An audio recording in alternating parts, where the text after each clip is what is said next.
Olá pessoal, bem-vindo mais no Literatos, e nesse vídeo vamos estar falando de um tema que é muito interessante, muito debatido e certamente inesgotável, que é a relação da fé e da razão, ou da religião e a razão, se estas são compatíveis, se são conciliáveis e se é possível traçar uma linha de debate e de trânsito entre essas questões relacionadas a este tema. Então, a princípio, nós temos que entender que nós somos, como seres humanos, seres racionais. E, como tal, também a Bíblia ou qualquer religião, seja mormons, seja budismo, ou qualquer que seja, ela parte de algum tipo de racionalidade. Entenda o que eu quero dizer, que eu não estou dizendo que é racional do ponto de vista do rigor filosófico, mas ela tem a sua racionalidade própria e tem sua racionalidade prática, seja no sentido de se guiar para a vida, seja no sentido de funcionar para certas coisas ou certas questões. E nesse sentido, a gente pode pensar que a religião, qualquer que seja, ela tem este aspecto de racionalidade. Porque se uma determinada religião funciona para você, faz com que você torne melhor, ou melhore sua vida, ou você acredita que em alguma coisa tem algum tipo de explicação, a gente pode entender, mesmo que de uma maneira restrita, de que ela tem uma racionalidade. E, de alguma forma, a religião ela tem ela parte de algum tipo de raciocínio. Então, por exemplo, se você pega na Bíblia lá, amar ao próximo como a ti mesmo. Então você tem uma lógica dizendo ali que, ora, por que eu tenho que amar o próximo como a mim mesmo? Porque é legítimo eu amar a mim mesmo. E é legítimo eu pensar que a pessoa deve se amar e a gente tem que amar um ao outro na mesma proporção ou a partir de uma mesma legitimidade. Então, nesse sentido, se a gente pegar a partir disso aí, existe uma lógica, existe uma razão. E aí, óbvio, a própria filosofia, ela vai procurar problematizar isso e vai procurar tentar explicar, refutar, mostrar as possíveis dificuldades desse tipo de raciocínio. Então, nesse sentido, a religião ela não é irracional. Então, assim, às vezes quando a gente pensa em irracionalidade, a gente pode pensar no sentido, como é que a pessoa vai se ajoelhar e falar com a pessoa ou com algo que ele não vê? Às vezes a ideia de irracionalidade, ela se pega a partir desse aspecto. Por exemplo, exemplificando. Ou então, a irracionalidade, às vezes, tem a ver com coisas que são irrazoáveis que a pessoa faz a partir de um pressuposto religioso, de uma crença religiosa, né? Nós tivemos agora uma notícia aí de uma religião em que as pessoas foram fazer um determinado jejum, um desafio de jejum, e as pessoas morreram porque não aguentaram seu organismo. Então, nesse ponto de vista, essa crença levou a eles se autodestruírem. E nesse sentido a gente pode dizer que é irracional ou irrazoável, não é? Mas vamos começar a debater aqui. Primeiro, a filosofia não necessariamente se desvencilhou da religião no seu nascimento. Então é um equívoco você pensar que, por exemplo, a filosofia ela é contra a religião, ou que lá na sua origem ela se desvencilhou na religião. Por quê? Porque se você pegar os pré-socráticos, eles tinham uma influência ali mística, religiosa, apesar de ter o seu aspecto especulativo. Você tem Platão, que vai procurar, às vezes, na teoria da reminiscência, na ideia de reminiscência, um pressuposto para defender sua tese filosófica. Então, para o grego, quando a filosofia nasce, não existe necessariamente uma ruptura ou um conflito entre religião ou entre mística e razão. Às vezes eles estão muito próximos ali. O que às vezes, principalmente para a gente cristão, para você ser cristão, você tem que usar a sua fé e se desvencilhar da razão ou de algum aspecto especulativo. E aí você tem lá Tertuliano chegando a dizer que creio porque é absurdo. Porque na visão dele você tem que ter a fé, e a fé é realmente um absurdo. Então, no início da filosofia, os gregos não viam essa ruptura ou esse conflito com a fé e a razão, ou pelo menos com a religiosidade e a razão. A questão de Deus sempre foi um tema central em grande parte da história da filosofia. Então, assim, ao contrário do que muitos pensam, se a gente pensar que boa parte da história da filosofia teve como uma das suas matérias ou das suas disciplinas principais a metafísica, e você também tem aí grande parte da história da filosofia, há 1000 anos aí de filosofia medieval, a questão de se você comprovar racionalmente a existência de Deus era uma coisa central e importante. E aí o que acontece?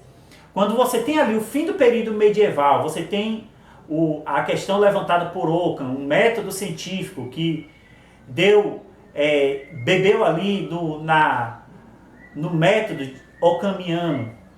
Você tem os empiristas como John Locke e principalmente David Hume, e você tem ali a teoria crítica, ou pelo menos a razão crítica de Immanuel Kant. Aí você tem, como é que diz, um decréscimo da importância da metafísica, e essas questões especulativas e a questão de Deus, elas começam a ter uma importância marginal na filosofia. Então, o que acontece? Com a ascensão do empirismo e com a filosofia crítica de Kant, e com a questão do questionamento do próprio status científico da metafísica, você tem a questão religiosa e de Deus começando a ficar de lado, por uma consequência não sei se eu posso dizer assim, da evolução filosófica, né? Então, assim, a grande questão aí é que, vou colocar aqui de uma maneira mais prática para vocês. Chegou um momento em que a metafísica parecia que ela andava em círculos e não dava soluções para os problemas que começam a ascender e para as soluções que a filosofia natural, ali na modernidade, começa a dar. Então, esse método que vem da escolástica, o método lógico e metafísico, ele começa a perder o seu status por causa disso, porque não atende mais às necessidades de que a filosofia, a ciência moderna nascente começa a exigir e as soluções que ela começa a ter, certo? Então, a grande questão é essa aí. Nós temos aqui um outro aspecto aqui da fé e da razão, que é o aspecto autoritativo e exclusivista da fé. Então, assim, mesmo que isso vai ser uma questão levantada por David Hume. Uma religião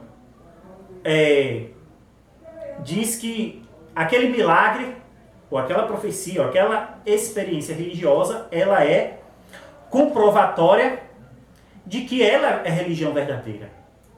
Mas se a gente pensa que outras religiões também podem ter milagres, ou tem profecias que às vezes parecem ter se cumprido, como é que fica essa questão da autoridade, de que eu sou a religião verdadeira e que minha religião é verdadeira a partir dessas experiências, e de que a minha religião é a religião que salva?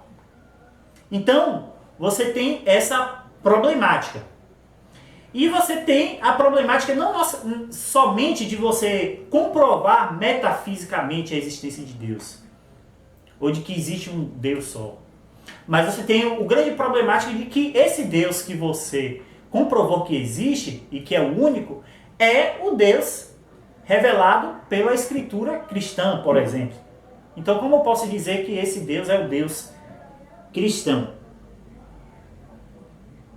Outras questões é relacionada à própria questão mística. Então, assim, a própria filosofia, ela vai adentrar sobre os estudos sobre a experiência religiosa ou do êxtase religioso. Será que aquilo que a pessoa sente num culto ou num ritual, seja lá qual for, ele é simplesmente um aspecto psicológico, ou simplesmente a psicologia ela vai dizer, vai dar uma explicação para aquilo ali? Ou existe realmente o contato com o divino, ou com qualquer entidade, seja lá qual for, do bem ou do mal? Então existe essa outra grande questão, né? De que existe realmente essa experiência mística enquanto autoritativa, ou com relação com o divino, ou ela é simplesmente um fenômeno psicológico? Então existe esse estudo e existe aí a filosofia da religião que vai se debruçar sobre esses fenômenos. Às vezes não necessariamente tomando partido sobre aquela religião é a verdadeira, ou aquela experiência comprova que aquela religião é verdadeira. E aí, nós temos aqui, em última questão, a ciência e as provas metafísicas. Então, como eu já disse, com a ascensão das ciências naturais, as questões das provas metafísicas especulativas, seja ela o argumento cosmológico, o argumento do desígnio, ou o argumento ontológico, que são os argumentos mais conhecidos, os argumentos metafísicos mais conhecidos, elas têm o seu papel, mas com o avanço das ciências naturais, ela tem as suas dificuldades. Então, assim, o argumento do desígnio, se a gente vê que no mundo existe uma determinada ordem, existe pelo menos algo que parece ter uma finalidade, como quando um ser humano constrói uma máquina de lavar e ela lava a roupa, nós temos o corpo humano que nos mínimos detalhes ele consegue cumprir as suas funções. Então nós temos aí um argumento teleológico, ou seja, de que assim como existe uma finalidade a partir de uma razão que faz uma máquina de lavar, nós aparentemente parece que o corpo humano, a realidade ou o mundo, conforme a ordem que existe, parece ter uma razão por detrás que comprove que exista Deus ou um ser racional que ordena as coisas. Né? Você tem um argumento ontológico, que é o argumento de Santo Anselmo. Você tem um argumento também cosmológico. Então, esses argumentos, eles são às vezes evocados para a comprovação da existência de Deus. Qual seria o grande problema? É que esses são argumentos especulativos, são argumentos metafísicos. Então a entidade Deus ou a entidade divina, você não leva no laboratório para você dizer, olha, aqui ó, eu provei que existe Deus através de uma experiência física como eu tenho desta mesa. Reitero, isso não significa que Deus não existe. Isso significa a dificuldade desse argumento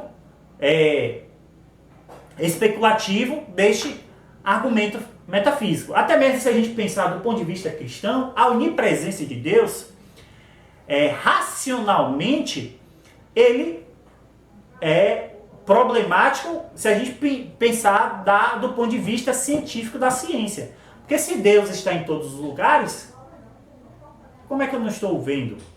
Mas aí a própria teologia vai ter a sua explicação com relação à ideia de onipresença de Deus. Porque a onipresença de Deus não é simplesmente o aspecto empírico, mas o fato dele estar nos meus pensamentos. Não fisicamente, mas de que ele penetre e conheça os meus pensamentos. Então ele não se limita a essa explicação física, por exemplo. Eu estou colocando aqui em termos teológicos. A onisciência ou a onipotência de Deus, aí existe a especulação. Se Deus é todo poderoso, por que ele não acaba com o mundo, ou com o mal do mundo, ou coisa nesse sentido? E aí existe as objeções, as réplicas e as tréplicas com relação a este aspecto. Então quando a gente fala de fé e religião, ou fé e razão, ou a religião e a razão, nós temos isso aí. Isso não significa que a filosofia não vai tentar compreender, tentar explicitar a religião. Mas que a própria filosofia, ela também vai ter cuidado ao adentrar esse campo. Até mesmo porque quando a gente fala de religião, a gente está falando do aspecto, até mesmo em termos políticos, de aspectos de poder. Né? Então, assim, quando a gente fala de religião, a gente está falando de